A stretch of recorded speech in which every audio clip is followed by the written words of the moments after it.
जुड़े, जन सुराज से इसलिए जुड़े कि बिहार में पिछले 30 वर्ष में जितने लोग विधायक बने, सांसद बने, मंत्री बने, चाहे जिस दल से बने हो, आप सूची सबकी बनाइएगा तो आपको पता चलेगा कि 1250 परिवार के लोग ही यहाँ विधायक सांसद बने हैं।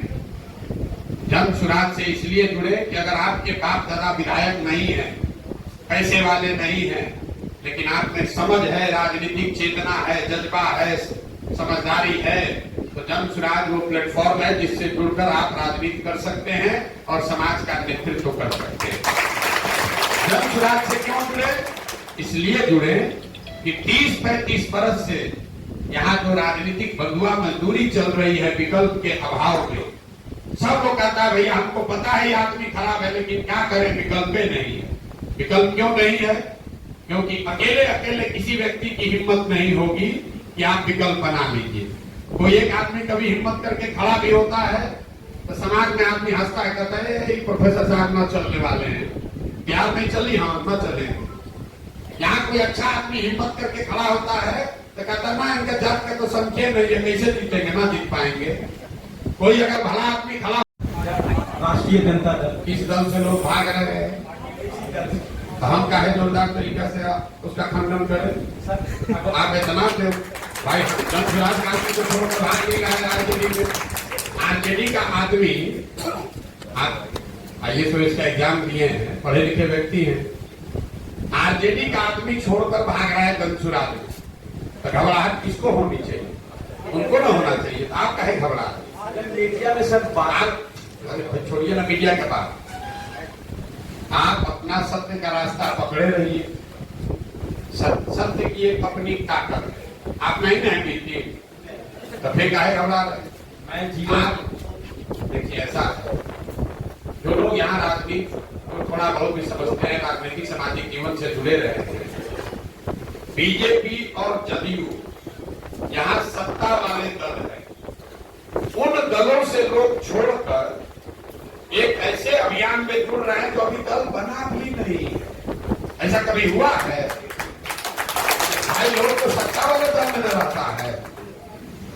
आरजेडी का बात छोड़ दीजिए, सबसे ज्यादा तो बीजेपी का आदमी भाग कर जन सुराज में आया, लेकिन बीजेपी की हाथ पार्टी है, बड़ा पार्टी है।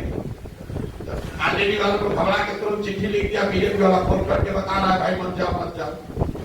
भाग तो सब जगह के लोग रहे, इसलिए नहीं भाग रहे कि जन सुराज अच्छा है कि खराब है, इसलिए भाग रहे हैं कि 30 वर्ष से लोग यहाँ के राजनीतिक बंधुआ मजदूरी से त्रस्त हो गए। चुनाव आता है, एक ही बात है, लालू के डर से भाजपा, भाजपा के डर से लालू, लोग उससे त्रस्त हैं। तो आपको घबराने और काउंटर करने की जरूरत नहीं है, आप अपने रास्ते पर बने रहिए। हम लोग 2 वर्ष से क्या कर रहे हैं?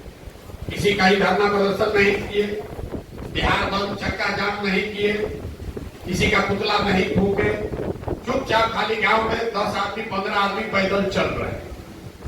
और उसका असर है कि आप देख रहे हैं कि यहाँ से लेकर दिल्ली तक लोग हिला रहा है, अरे बाप रे क्या हुआ, किसका वोट कटेगा। आप जैसे आदमी आकलन भी कर रहा है कि आरजेडी का वोट ज्यादा कटेगा कि एनडीए का कटेगा। हम आपको लीक कर देते हैं, दोनों में किसी का वोट नहीं कटेगा। इस बार जनता दोनों को काट के साफ कर देगी। वोट काटने का बड़ी कीमत पड़ी। आप जो काम कर रहे हैं उस काम को मजबूती से कीजिए।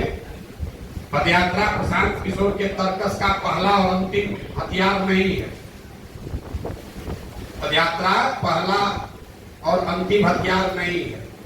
अभी चुनाव में 15 महीना बाकी है। एक पदयात्रा से इतना हलचल है, ऐसा 10 तीर अभी दागेंगे, चुनाव आते आते उनको पता नहीं चलेगा कि ऊपर से क्या गया, नीचे से क्या गया।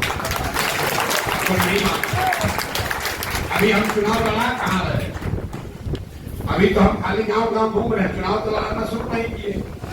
चुनाव तो तब न लड़ाएंगे जब दल बन जाएगा। तो जो मेरा भारी आलोचक है वो क्या करता है, तो खाली चुनाव लड़ाने जाते हैं, दल रहेगा तो दल को न कर देंगे, राजनीति कैसे कर लेंगे। हमारी कमजोरी क्या है? दल नहीं है, तो दल 2 तारीख को बन जाएगा। तो जब भैया नीतीश कुमार के मरे हुए दल को सलाह देके जिता सकते हैं, ममता बनर्जी के दल को जिता सकते हैं, तो बिहार का 100 आदमी मिलकर दल बना रहा है तो उसको काहे नहीं जिता लेंगे? आप अपना दिमाग लगा लीजिए। ज्यादा घबराइए नहीं और समय से पहले आतुर मत होइए।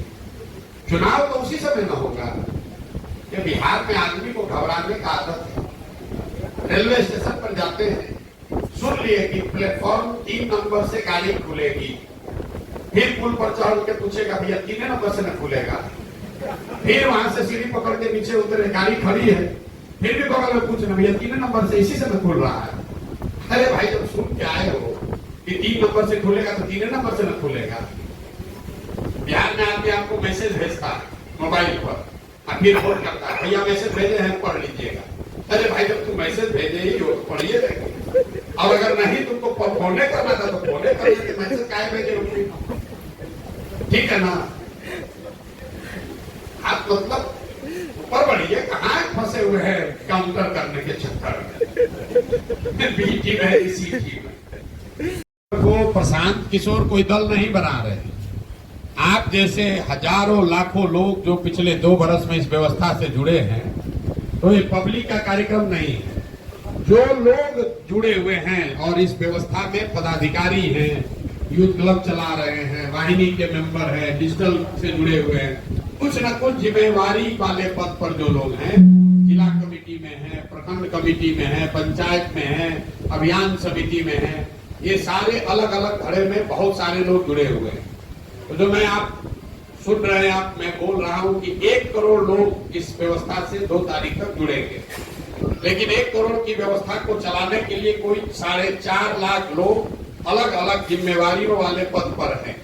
तो 2 अक्टूबर की जो बैठक है वो सिर्फ उन लोगों के 4.5 लाख लोगों के लिए है जो इस व्यवस्था को बनाने वाले हैं, इसके अगुआ है, इसके पदाधिकारी है, ताकि वो आए और 2 तारीख को इस दल का नींव रखें। और सबसे बड़ी बात, उस दल का उस दिन संविधान घोषित किया जाएगा, दल का नेता भी घोषित किया जाएगा, क्योंकि पहले हमने घोषणा की है कि प्रशांत किशोर इस दल के नेता नहीं है, आगे भी नहीं बनेंगे। आपके बीच से जो लोग इस दल को बना रहे हैं, उसी के बीच से कोई न कोई काबिल आदमी को सबके वोट से चुनकर निकाला जाएगा और वही व्यक्ति या व्यक्तियों का समूह इस दल का नेतृत्व करेगा। और हमारी भूमिका जो पहले से 2 बरस से है, हम पहले भी गांव में चल रहे थे, 2 अक्टूबर के बाद भी गांव में चलकर जो जनता को बताने समझाने का प्रयास हम कर रहे हैं, जिसको देखकर, जिससे आप थोड़ा बहुत प्रभावित होकर इससे जुड़े हैं, हम वही काम आगे भी करते रहेंगे। 2 तारीख का जो कार्यक्रम है उसमें आप आइए, अपने साथियों के साथ आइए, जो लोग जिम्मेवारी के पद पर है वो आए। ऐसा नहीं है कि आपका कोई दोस्त मित्र आ जाएगा तो उसको कोई भगा देगा, लेकिन वो विशुद्ध तौर पर कार्यक्रम कोई गांधी मैदान में भीड़ भरने का नहीं है, वो इंडोर कार्यक्रम है जिसमें 50,000 से 1 लाख लोग जो इस दल में पदाधिकारी हैं या इस दल में जिम्मेवारी की भूमिका में है, उनका 1 दिन का अधिवेशन है, जिसमें जैसे आप अगर पटना में आए होंगे तो 28 तारीख का एक अधिवेशन हुआ जिसमें 15,000 लोग आप लोग आए, फिर 4 तारीख को युवाओं का अधिवेशन हुआ, उसमें 10-12 हजार लोग आए, अभी 25 तारीख को महिलाओं का अधिवेशन है। जो भी लोग जुड़े हुए हैं, क्योंकि आपको पता नहीं है, जनसुराज पहले से तो दल नहीं है, आपको ये नहीं मालूम है कि गया में कौन कौन आदमी जुड़ा हुआ है। कोई कहता भी हम जनसुराज से जुड़े, हम यूथ क्लब चलाते हैं, हम नहीं जानते। कोई ऐसा यहाँ सैकड़ों आके जो कहता हम वाहिनी के मेंबर हैं जनसुराज के, लेकिन आप उसको नहीं जानते हैं। जो आदमी यहाँ पर अभियान समिति का प्रचारक है उसको आप नहीं जानते हैं। बहुत लड़के डिजिटल के माध्यम से जुड़े हुए हैं, उसको आप नहीं जानते हैं। तो 2 अक्टूबर को प्रयास है कि जो लोग भी इस व्यवस्था के संचालक हैं, मुख्य मुखिया हैं, उनको एक साथ एक जगह लाया जाए ताकि एक दूसरे से परिचय भी हो, लोग मिलकर दल का विधान बनाए, दल का नाम फाइनल करें, ये तय करें कि भैया इसका नेतृत्व किसके पास होगा। क्योंकि 2 अक्टूबर के बाद कोई चुनाव होगा, जैसे गया में चुनाव है, अभी तो इलेक्शन कमीशन ने घोषित किया, बच गए, 1 तारीख को था, अगर हो जाता तो बड़ी दिक्कत थी। हम अभी आज इमामगंज में गए थे, लोगों ने कहा भैया जरूर जनसुराज को लड़ना चाहिए, लेकिन 2 तारीख को दल बनेगा, उसके बाद तो लड़ना ही पड़ेगा, दल बनने के बाद चुनाव छोड़ नहीं सकते हैं। तो वो जो व्यवस्था है वो बनाई जा रही है। प्रशांत किशोर जो कर रहे हैं वो करते रहेंगे जैसे पहले से कर रहे हैं। आप अपने पास रखिए। हम किसी के साथ जनसुराज 243 सीट लड़ेगा, 242 में। आपने कहा कि गठबंधन महा किसका राजनीति, हम आपको एक उदाहरण दे देते हैं। आपकी इतनी राजनीतिक समझ हमको नहीं है, लेकिन एक छोटा सा आपको उदाहरण दे देते हैं। बंगाल में जब चुनाव हुआ, उसके साथ साथ असम में भी चुनाव हुआ। बंगाल में आप जैसे साथियों ने आकर मुझे कहा कि प्रशांत जी, भाजपा को अगर रोकना है तो लेफ्ट और कांग्रेस को साथ में लीजिए। आपने बिहार में जैसे महागठबंधन बनाया था वैसे बनाइए, तभी भाजपा को रोक पाएंगे। दीदी भी तैयार हो गई थी, लेफ्ट को छोड़ो, कांग्रेस को लेकर हम लोग गठबंधन बना लेंगे। हमने उसको नहीं होने दिया, लेकिन कांग्रेस के लोगों ने असम में महागठबंधन बनाया। बदरुद्दीन जी और सारे लोग साथ में आए। नतीजे क्या आए? असम में भाजपा की सरकार बनी और बंगाल में हमने भाजपा को रौंद दिया। कांग्रेस और लेफ्ट को 0 सीट लाए, 0। अब इस पर आ रहे हैं, ताली आप बजाइएगा।